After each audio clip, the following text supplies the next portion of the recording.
Hello children, welcome to my channel. Children, today in this video we are going to understand first question of exercise 13.1. This is for class 8, chapter 13, direct and inverse proportions. So let us read the question first. Question पढ़ के समझते हैं question में क्या दिया है और क्या पूछ रहा है. First question says, following are the car parking charges near a railway station up to 4 hours rupees 60, 8 hours rupees 100, 12 hours rupees 140 and for 24 hours it will be rupees 180. So इस क्वेश्चन में कार के parking के कितने घंटे अगर आप car को park करोगे तो कितने पैसे लगेंगे ये पता है. तो पहले वैल्यूज लिख लेते हैं. इट इज गिवन 4 आवर्स, 4 घंटे अगर आप कार पार्क करोगे तो आपको 60 रुपीज देने हैं. अगर आप 8 घंटे के लिए कार पार्किंग करते हैं तो आपको 100 रुपीज देना है. सेम वे 12 आवर्स अगर आप कार पार्किंग करोगे तो charges will be 140 and for 24 hours of car parking आपको लेना पड़ेगा 180 रुपए. ठीक, ये एक वैल्यू दी हुई है किसकी. देखिए दो क्वांटिटीज हैं, आवर्स और रुपीज. पूछ क्या रहा है, check if the parking charges are in direct proportion to the parking time. चलिए पहले ये समझते हैं कि क्या ये क्वेश्चन डायरेक्ट प्रोपोर्शन पे बेस्ड है या इनवर्स प्रोपोर्शन का फॉर्मूला लगाएंगे. पहले क्वेश्चन समझते हैं कि क्वेश्चन किस टाइप पे होगा. देखिए 4 आवर्स, यहाँ पे क्या हो रहा है 4 से 8, 8 से 12, 12 से 24. क्या हो रहा है, हर बार पार्किंग के आवर्स जो है क्या हो रहे हैं, बढ़ रहे हैं. इस बार दोनों वैल्यूज दी है, आपको पहले कंपेयर करना है. अब इधर देखिए, जब 4 आवर्स था 60, जब आवर्स बढ़ा यहाँ पे रुपीज भी बढ़ा. 12 आवर्स है यहाँ 140. तो क्या हो रहा है, जैसे जैसे आवर्स बढ़ रहे हैं पैसा भी चार्जिंग का वो पार्किंग के चार्जेस का पैसा भी बढ़ रहा है. तो देख के तो ये लग रहा है कि डायरेक्ट प्रोपोर्शन है. क्वेश्चन भी यही है कि आपको ये वैल्यूज दी हैं. अब आप चेक करिए, लग रहा है डायरेक्ट प्रोपोर्शन है, क्या एग्जैक्टली ये वैल्यूज जो हैं डायरेक्टली प्रोपोर्शनल है. अच्छा एक चीज और, जब हम प्रोपोर्शन बोलते हैं तो ये है क्या बेटा, आप लोगों ने 7th में भी किया होगा, 6th में भी किया होगा, रेशियो एंड प्रोपोर्शन. इसका मतलब रेशियो किसका, आवर्स और रुपीज का. मतलब 4 आवर्स पे 60 रुपीज दे रहा है. ये क्या है, ये एक रेशियो है. ठीक, इसके प्रोपोर्शन आपको इनकी वैल्यू जो दूसरी यूनिट्स है जैसे 8 आवर्स 100 रुपीज इस तरह से कंपेयर करना. ठीक, इसको बोलते हैं प्रोपोर्शनल टू. रेशियो है ये इस टू, और ये जो सिंबल होता है 4 डॉट्स इसको बोलते हैं प्रोपोर्शन. चलिए अब सॉल्व करके देखते हैं.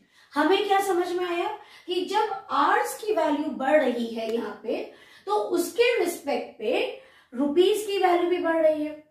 तो दोनों क्या है, एक दूसरे के डायरेक्टली प्रोपोर्शनल है.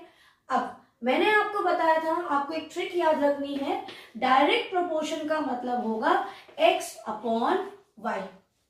x क्या है, ये जो है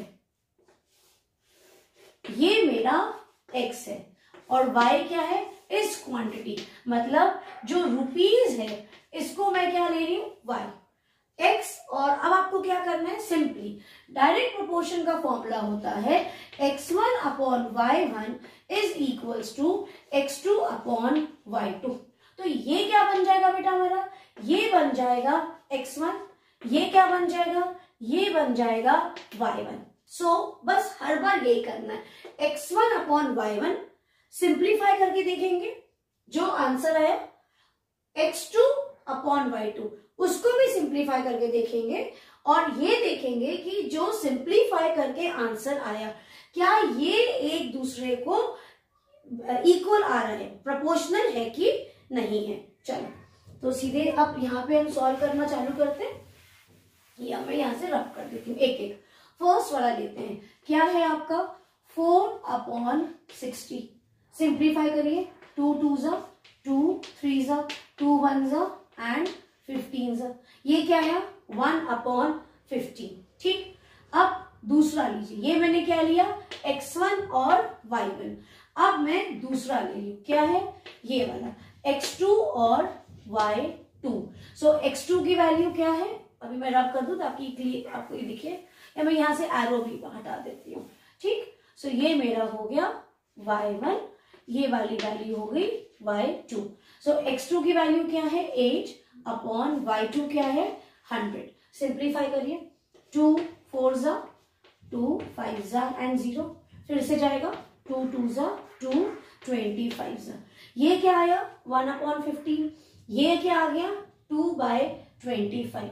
ठीक है, अब ऐसे ही x3 ले लीजिए, x3 क्या है 12 और 100, 12 और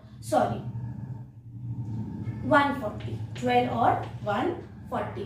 ठीक, सो 2 6 जा 2 7 जा and 0, it will still go with 2, so 2 3s are 6, 2 3s are 6, 2 5s are, this becomes 3/35 on simplification, and the last value is 24/180. So this will become 2 12s are 2 140s are, right?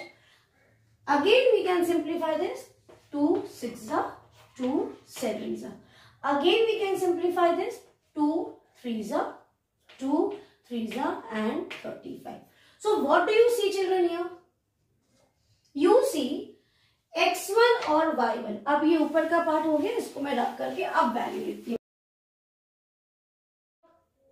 यहाँ क्या आना चाहिए, अगर ये direct proportion में है so x1/y1 should be equal to x2/y2, और ये जो x3/y3 है ये भी इक्वल होना चाहिए x4/y4 के, ये सब इक्वल आना चाहिए। ऐसा हो रहा है क्या, देखिए x1/y1 इसका आंसर क्या आया हमारे पास 1/15, x2/y2 इसको सिंप्लीफाई किया, क्या आंसर आया हमारे पास जब हम सिंप्लीफाई किए 2/25। ठीक, अब ये वाला क्या आया x3/y3 3/35, और x4 वाला भी क्या आ गया 3/35। Is it equal? No, these two are not equal. These two are not in proportion. ये proportion भी नहीं है, ये भी proportion में नहीं है, सिर्फ ये एक proportion में। So इसको देख के क्या लग रहा है, एक ही proportion में सारी values, ये रेशियो इसके प्रोपोर्शन में नहीं है, ये इसके नहीं है, so the answer will be no, it is not in direct proportion. So ये था हमारा first question. First question simple था, इसमें कोई वैल्यू नहीं निकालनी थी, दोनों क्वांटिटीज की वैल्यू दी हुई है, हमें समझ में आया ये डायरेक्ट प्रोपोर्शन पे बेस्ड हो सकता है। अब कैसे कंफर्म करें कि ये डायरेक्टली प्रोपोर्शनल है कि नहीं।